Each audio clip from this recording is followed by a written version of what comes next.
Este día viernes vamos a hacer un resumen de lo que hemos estudiado, pero también vamos a abordar un par de interesantes preguntas que tienen mucho que ver con el tema de la semana, entendiendo el sacrificio. Vamos a orar para pedir la dirección de nuestro Dios antes de entrar de lleno a nuestro estudio de hoy. Querido Padre, gracias te damos por tu palabra, porque en ella encontramos mucha luz para guiar nuestra vida. También entendemos que hay cosas que superan nuestra comprensión, pero nos has dado el privilegio de poder investigar, estudiar, profundizar en estos temas a fin de ir creciendo espiritual e intelectualmente. Hoy ayúdanos en nuestro estudio, nuestra reflexión de este día. Lo pedimos en Jesús. Amén. Amén. Para el día de hoy, Pastor Dani Perla, ya que hemos hablado sobre el tema del sacrificio, y es un hecho que cuando leemos la Biblia, ese tema está presente desde el principio, no es extraño que de repente surjan las preguntas que tienen que ver con ¿por qué? ¿Para qué? ¿A quién? Porque, como dijimos un día de estos, también lamentablemente se degradó el tema de los sacrificios al punto de que a las naciones que estaban alrededor de Israel practicaban algún tipo de sacrificio, pero que no tienen nada que ver con lo que hacía el pueblo de Israel, que fue orientado por Dios.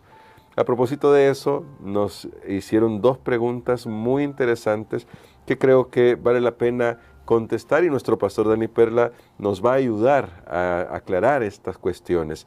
Y estas preguntas dicen así, las voy a leer inmediatamente las dos, y dicen así: ¿la muerte de Jesús fue un requerimiento? Y en tal caso, ¿de quién? ¿Quién lo requirió? ¿O fue únicamente la consecuencia del pecado al que se enfrentó, es decir, nuestros pecados? Y la siguiente pregunta es, ¿realmente Dios establece ese intercambio, lo pone entre comillas, de perdón a cambio de sangre? Dos preguntas interesantes, pastor, y nos gustaría que usted nos ayude. Muy bien, creo que es bueno que nuestros amigos puedan también preguntar, interactuar, también nos ayuda para poder responder algunas cosas que no necesariamente se abordan en la lección, pero que sí tienen que ver con el tema que estamos tratando. Esta semana hemos hablado acerca de Jesús como el Cordero, como el sacrificio, y esto, por supuesto, va a ser el tema de toda la eternidad. Amén. Ese va a ser el tema de la redención, es el gran tema. Si nosotros pensamos que en esta tierra lo más importante son otras cosas, pues nos equivocamos, porque lo más importante es cómo un Dios santo, como vimos en la lección de ayer, pudo salvar y rescatar a un pecador, bueno, muchos que vamos a ser salvados por la gracia de Cristo Jesús. ¿Cómo hizo Dios? Sí. ¿Cómo hizo Dios? Y entonces la palabra de Dios tiene, por supuesto, respuesta para esto que nosotros apenas vamos logrando comprender. Quiero comenzar a decir algo, hermano Gerson. Tal vez para algunos va a ser nuevo esto, para otros no.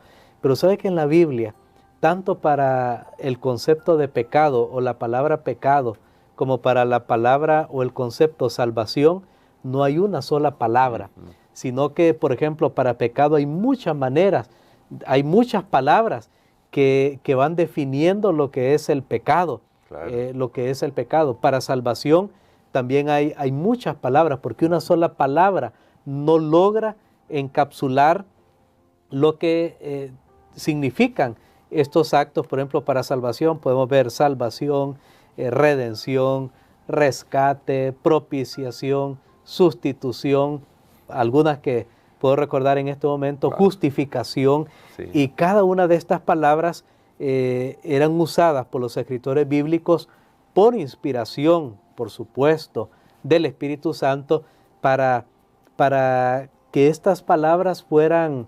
un vehículo, un medio para nosotros entender lo que Dios estaba haciendo. Y son palabras que eran tomadas de un contexto. Por ejemplo, la palabra justificación, que la Biblia dice justificado, justificar, esa palabra es tomada, por ejemplo, del contexto legal. Del contexto legal. Palabras como rescate fueron tomadas, por ejemplo, del mercado de esclavos. Y sabe que esta palabra es la que ha traído un poquito más de problema y dificultad, que da pie a esas preguntas que usted hacía, bueno, que leía, que alguien ha hecho a estas preguntas, porque en aquel tiempo el rescate, bueno, esta palabra rescatar, por ejemplo, se usaba en el contexto de una subasta, de una subasta, cuando alguien daba algo de valor para obtener algo, en el mercado de esclavos también, para liberar a un esclavo, o también esta palabra era conocida, ya existía el concepto del secuestro, ¿verdad? Que alguien había sido retenido indebidamente y ahora tenía que pagarse un rescate para poder liberar a esa persona. Entonces, si nosotros vemos las implicaciones de cómo se usaba cada una de esas palabras en el mercado, etcétera, en lo legal, en la vida común, y tratamos de seguir esa línea, tratando de que cada manera o cada cosa que se usaba allí pudiera corresponder con algo espiritual, ahí es donde está el fallo. Claro. Tristemente, después que murió el apóstol Juan, que fue el que escribió el libro de Apocalipsis, fue de los últimos testigos, prácticamente el último testigo apóstol que anduvo con Jesús, y que cuando había cualquier controversia, él oficialmente, él podía venir y decirnos, Jesús nos dijo esto, y ahí pues, ¿qué más quedaba, verdad? Claro. Las disputas se podían resolver casi de una manera más fácil, pero después que murió él, entonces la gente comenzó a meter ideas que venían del paganismo y tratar de darle otro significado que no tenían estas palabras. Voy a poner aquí un ejemplo, una idea que sabe que todavía está en los círculos cristianos, incluso puede estar aún en nuestros círculos adventistas. Y esta idea, por ejemplo, con la palabra rescate, no voy a entrar aquí en hebreo, en griego, cómo se usan esas palabras, porque no es el propósito de este momento, pero ellos ponían, por ejemplo, esto, y que en algún momento yo creo que algunos de nosotros hemos usado, pero que realmente no es correcto. Por ejemplo, con esto de rescate, decía, bueno, ¿a quién le pagó Jesús? ¿A quién le pagó Jesús ese rescate? ¿Al diablo? ¿A Dios? Y entonces hay por ahí esto es ficción, porque esto es totalmente infundado, esto no está en la palabra de Dios. Y entonces decían, bueno, es que como el ser humano pecó y el diablo secuestró al ser humano, ¿verdad? Entonces ahora Dios viene y hace un trato con el diablo, el diablo que tiene envidia de Jesús desde el principio, él le dice, mira, si pues me das a Jesús, yo te libero al ser humano. Y entonces hay ahí ese acuerdo entre Dios y el diablo. Entonces Dios le está pagando el rescate a Satanás, y entonces el ser humano ahora es liberado y Dios puede salvar al ser humano. Pero miren ahora cómo esto se distorsiona. Y entonces ahora Jesús viene, sí muere, pero ¿qué pasó? Jesús no se quedó en la tumba, Jesús resucitó. Entonces Dios le hace un truco al diablo en ese sentido, que el diablo no se queda con el premio porque que era Jesús, porque ahora la tumba está vacía. Entonces ahí es como que Dios engaña al diablo, ¿verdad? Lo aventaja y le saca provecho. Todo ese pensamiento, hermano Gerson, no es totalmente bíblico. Y nosotros tenemos que reconocer que el uso que en la Biblia se le da a estas palabras tiene que ver con el sistema. Por eso es bueno entender el tema del santuario, porque nosotros no tenemos que ir más allá de lo que está escrito. Y me gustaría que viéramos dos textos que nos hablan de estas palabras, porque luego vamos a definir entonces realmente cómo deben ser usadas esas palabras y dejar ese concepto de a quién le pagó Dios o no. Vamos al Mateo capítulo 20, estas fueron palabras de Jesús mismo. Creo que nadie más que Jesús podía definir cuál era la misión de su vida. Mateo capítulo 20 y el versículo 28. ¿Qué dice acá? Mateo 20, 28. Como el Hijo del Hombre no vino para ser servido, sino para servir y para dar su vida en rescate por muchos. Muy bien, ahí está esa palabrita, esa palabra rescate que era usada, como ya mencioné, en el mercado de subasta, de esclavos, o también cuando alguien había sido secuestrado.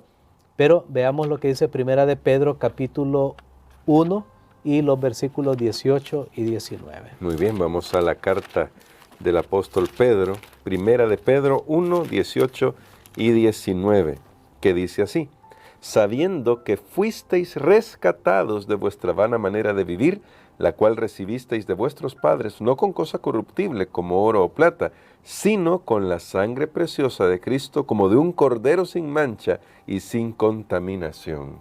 Muy bien. Entonces, noten ustedes lo que tenemos aquí. Aquí Pedro lo hace bien claro. ¿Cómo es que Jesús nos ha rescatado? Y dice, no se pagó un precio, sino económico, material, sino que fue con la sangre preciosa de Jesucristo. Podemos decir entonces que cuando en la Biblia se menciona este concepto de expiación, propiciación, son otros conceptos, es una imagen que nosotros podemos tomar que se refiere al sacrificio de Cristo Jesús, como estaba prefigurado en el ritual del santuario y que finalmente Cristo realizó en la cruz del Calvario. Entonces, cuando vemos rescate, propiciación, expiación, nosotros tenemos que ver inmediatamente el símbolo de lo que sucedió en la cruz del Calvario. Muy bien. De lo que sucedió en la cruz del Calvario. La sangre nos define el medio de la expiación, o sea que fue la vida de Jesús. Él puso su propia vida, no es que Dios tenía que pagarle a alguien o algo así, porque a Dios no lo impulsó nada de eso, sino que fue una iniciativa propia, sí, una iniciativa divina en la cual Él decidió morir por el ser humano. Ahora recordemos algo, cuando el ser humano pecó, el ser humano estaba destinado a la muerte, la destrucción, y se merecía la destrucción. Pero entonces Dios no quiso que el ser humano fuera destruido, y entonces lo que vemos aquí, y por eso este concepto es tan importante de la sustitución, lo que Dios hace, siendo que Él es el hacedor de la ley, y nadie más que el hacedor de la ley podía venir y cumplir con las demandas de la ley, entonces Dios viene y se pone en lugar del ser humano, porque era lo único válido que podía realmente cumplir con todas las demandas de la ley. Vean que no es al diablo, no. Es Dios mismo se da, y por eso la justicia de Cristo es la que nos salva, y podemos decirlo así para resumir: Cristo es nuestra justicia, nosotros somos su pecado. Cristo es nuestra justicia. Entonces sí, el ser humano pecó, y entonces recordemos que la muerte, ya sea del pecador o del sustituto, que en este caso fue Jesús, y cuando digo muerte, estoy hablando de la muerte eterna, no estoy hablando de esta primera muerte que todos pues vamos a pasar en algún momento, si Cristo no viene antes, ya sea que enfermemos, sea que haya un accidente o lo que sea. La muerte, ya sea del pecador o del sustituto, que en este caso es Cristo, es el resultado inevitable del pecado. Haber violado la ley de Dios. Correcto. Ese es el resultado inevitable. Y entonces, ¿qué hace Jesús? Él viene y toma nuestro lugar, y Él se pone como sustituto, y ahora el ser humano es liberado. El ser humano ya no tiene que morir la segunda muerte. Entonces notemos que todo este concepto de las palabras expiación, todo este concepto rescate, es el acto que Dios hace de sacrificarse a sí mismo, y por supuesto con la salvedad que solamente Él podía hacerlo, porque solo un Dios santo, como hemos estudiado, podía ser una transcripción de esa ley justa y santa de su santo carácter, y por eso Él es el único que podía cumplir con todas las demandas de la ley. Aunque los ángeles nunca han pecado, pero un ángel no podía expiar la culpa del ser humano, porque iba a quedar en la misma condición del ser humano. el ángel iba a morir, pero iba a quedar ahí en la tumba. Pero Jesús, como era el creador, era el creador de todo. Por eso la alabanza en Apocalipsis vemos que es en base a la creación y la redención. Sí. Porque Él era el creador y tenía vida en sí mismo. Él podía morir en nuestro lugar, pero volver a la vida, cosa que no podía hacer ningún otro ser. Wow. Así que podemos decir en esta hora que todo proviene de Dios. Hay un texto en la Biblia que nosotros podemos ver que resume esos conceptos que nosotros hemos estado hablando en la segunda carta del apóstol Pablo a los Corintios, el capítulo número 5 y el versículo 18. Muy bien, que dice así: y todo esto proviene de Dios, quien nos reconcilió consigo mismo por Cristo y nos dio el ministerio de la reconciliación. Muy bien, notemos entonces que dice, todo esto proviene de Dios. La iniciativa es de Dios. No es que el diablo le dijo, bueno, ¿ahora qué vas a hacer para salvarlo? No, porque Dios ya había hecho este plan. Por eso la Biblia dice que Jesús es el Cordero muerto desde la salvación, desde la fundación del mundo. Porque aunque Él no murió físicamente en ese momento, claro, pero ya tenía, recordemos que todo lo que Dios se propone hacer es como que ya lo realizó, porque Él lo va a hacer. Por eso sus promesas, dice la Biblia, son sí y amén. O sea, son seguras. Amén. Porque él no puede jugar con las probabilidades. No, Él es solamente acción. Y esto es maravilloso. A veces hasta el lenguaje se nos queda corto para tratar de describir lo que realmente nuestro Dios es. Y entonces dice, todo esto proviene de Dios. Él fue el que tuvo la iniciativa. Cuando el ser humano cayó en pecado, Él fue el que tuvo ese deseo de salvar al ser humano, hacer una manera en la cual él pudiera no pasar por alto las demandas de la ley, claro, porque la ley decía que alguien tenía que morir. Sí. Pero entonces Jesús lo que hace es sustituirnos en esa muerte, y por eso la cruz es tan central en el plan de salvación. Y cuando hablamos del Cordero de Dios, de expiación, de redención, de rescate, de justificación, estamos hablando eso que Jesús ha hecho en favor de todos nosotros los seres humanos. Wow, bueno, con esta explicación creo que se nos amplían los horizontes mentales, intelectuales sobre este tema, porque, pastor, yo creo que cuando Satanás logró su cometido de tentar a Adán y a Eva y lograr la caída de la humanidad, pensó que había puesto en jaque a Dios y había dicho, hoy sí se va a cumplir que yo tuve la razón, y Dios ha quedado descubierto. Pero, pastor, en este sentido, con lo que hemos aprendido, con lo que estamos aprendiendo, y en esta hora nos ha dicho, nosotros, ¿cómo podemos aprovechar ese sacrificio expiatorio por lo que hemos aprendido durante esta semana? ¿Cómo podemos aprovechar ese sacrificio expiatorio para vivir de acuerdo a la voluntad de Dios? Bueno, hay algo más que solamente nosotros conocer esto intelectualmente, porque podemos conocerlo, pero no nos es de ningún provecho particular, porque recuerden ustedes, y tal vez recurrimos a la imagen que estudiamos esta semana, la Pascua, cómo inició el pueblo. Dios le requirió y le pidió que ellos se movilizaran. Dios pudo haberlo sacado simplemente de decirle, mire, a las 12 o a la medianoche, no existían esos tiempos, a la medianoche, ustedes agarran su maleta y se van. Yo voy a hacer que los egipcios se queden ciegos, yo voy a hacer que se desmayen, ustedes se van y tranquilos. Pero no, Dios utilizó esa misma ocasión para que el pueblo pudiera ver lo que era el pecado y mostrarles, y que ellos se pusieran activos en sacrificar un cordero, en poner la sangre en las puertas, porque requiere una aceptación de parte del ser humano. ¿Y cómo sabe usted que ha aceptado? Por ejemplo, cuando una pareja se comprometen, ¿verdad? Y dice, mire, queremos vivir juntos, somos el uno para el otro, etcétera, etcétera, todos los enamoramientos allí, y queremos estar juntos. Bueno, no solo se agarran la mano y se van ya, no es esa la manera, no. Ellos ahora tienen que aceptar delante de un público, delante de las autoridades civiles también, tienen que quedar constituidos, sí, que ellos realmente están formando una unión, una sociedad Entonces, en la vida cristiana sucede lo mismo. Y yo quiero decir algo aquí, hermano Gerson, y qué bueno que me hizo esa pregunta porque tenía esto en mente, de que sabe que hay dos ritos que han sido establecidos para la iglesia cristiana en esta era cristiana, las cuales demuestran que nosotros realmente hemos creído y creemos en el beneficio de esa muerte sustitutiva, esa muerte expiatoria de Cristo Jesús en la cruz del Calvario.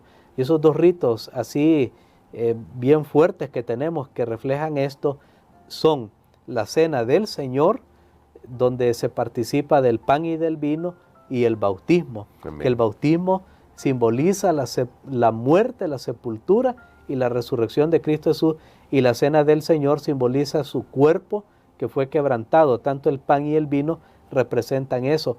Entonces, cuando una persona participa de esto, esa persona está diciendo que acepta la salvación ofrecida por Cristo Jesús en la cruz del Calvario. Miren cuán importante es esto, hermano. La próxima vez, por favor, no se pierda la cena del Señor. Usted dice, no, pero yo no puedo participar porque no soy bautizado. Pues bautícese primero, claro. Bautícese, entréguese al Señor. Aprovecha ahora que la salvación está disponible, que todavía el Espíritu Santo está llamando. Y entonces de ahí viene una nueva vida, que es el proceso que todos nosotros estamos.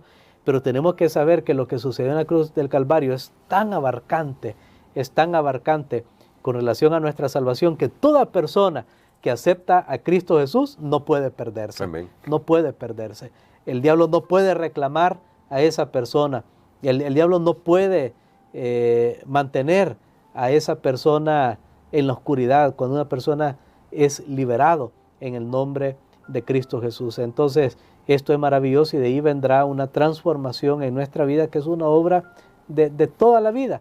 Pues ya no para salvarse, sino porque ha sido salvado por el sacrificio de Cristo. Por eso se nos ha ordenado como adventistas del séptimo día, bueno, se nos ha aconsejado, contemplemos a Jesús, contemplemos su sacrificio, contemplemos, maravillémonos de lo que Él hizo por nosotros en la cruz del Calvario. Su muerte nos libera de la muerte eterna, una liberación que será totalmente completada cuando Cristo Jesús venga por segunda vez y seamos transformados. Sea que hayamos ido a la tumba, vamos a resucitar, vamos a volver a la vida, o sea que estemos con vida, ambos seremos transformados, ya cuerpos nuevos, mentes nuevas, para vivir para siempre con el Señor. Esa es la maravilla del Evangelio. Amén. Y queremos, pastor, que ore por nosotros por eso, porque definitivamente todavía hay mucho que podemos seguir explorando, pero con lo que hemos estudiado hoy creo que terminamos de aclarar por qué es tan importante el sacrificio. Y cuando contemplamos, y solo voy a hacer este comentario final por lo que ya estudiaremos la próxima semana, el sacrificio de Jesús a la luz de las profecías, nos damos cuenta que Dios, que está al control de la historia, está conduciéndola hacia su victoria, la victoria final de nuestro Señor Jesucristo cuando venga por segunda vez, y quiere que estemos listos para ese momento glorioso. Por eso, pastor, ore por nosotros para que hoy reconozcamos que necesitamos entregar nuestro corazón a Jesús. Amén. Padre, gracias te damos, Señor, porque hay victoria en Cristo Jesús. Gracias por su muerte sustitutiva. Gracias, Señor, por todo lo que realizaste en ese momento, en esa cruz, a fin de salvarnos y rescatarnos de nuestra condenación. Te alabamos, Señor, porque tú mismo, siendo Dios, estuviste dispuesto a asumir nuestra culpa, nuestro pecado, nuestra iniquidad, nuestra maldad. Y sí que somos malos, Señor. Pero gracias te damos, Padre, porque hay liberación, hay perdón y hay poder en Cristo. Permítenos que todo eso obre en nosotros una transformación, una renovación de mente, de carácter, de propósitos, hasta la venida de Jesucristo. Lo pedimos en el nombre de Jesús. Amén.